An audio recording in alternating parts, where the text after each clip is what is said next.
I'm Zach Halsey. I am from Minnesota, first year student at GCU, and I'm going to be here to talk about the Disposition to Teach assignment that we're working on.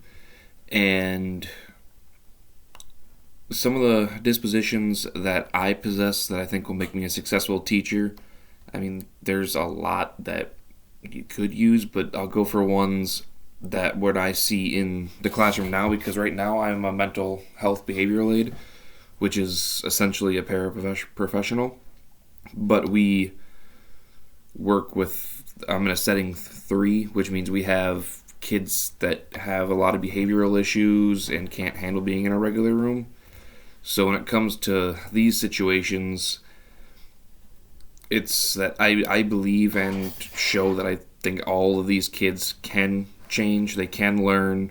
It's just, it takes time to work with some kids. Not all kids are going to be easy to work with, but you just have to believe that every child that you come across will be able to do it. It just takes time.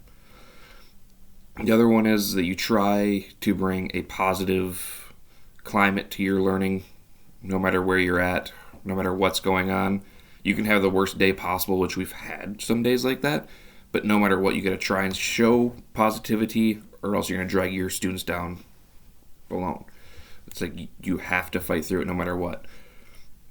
In positive feedback, you get kids that don't ever hear anything positive in their life, to where there's some, they can't even go home and have a good positive thing be said to them, and you never truly know.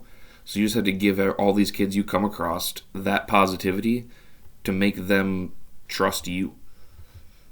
And that's something I believe I could bring in too. And with that, you can even throw in the good listening, because you need to be able to listen to these kids tell you their side of the things, what they're going through life. That way, again, they can build trust with you. And yeah, those are the main ones that I have now.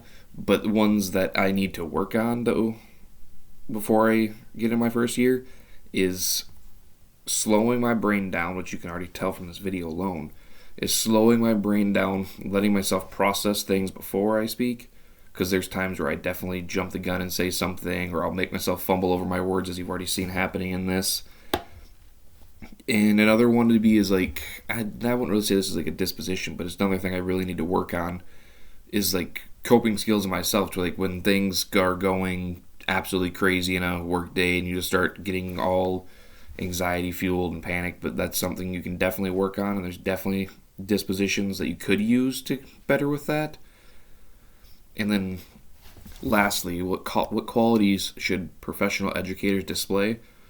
Right in the thing, professionalism, 100%. And a lot of the ones I said were dispositions that I said that I believe that I see it already. You got to have a positive learning environment, or else your students are going to do nothing. They'll struggle completely in your classroom if you don't have a positive learning environment. And another one is giving those students those positive feedbacks, is when they are doing something correctly and they're doing it well, you need to tell them that. That way they feel like they're doing well, and they don't just be like, oh, well, this person doesn't care. You have to show them that you care and that they're doing well. But other than that, I think that's about all I got on this.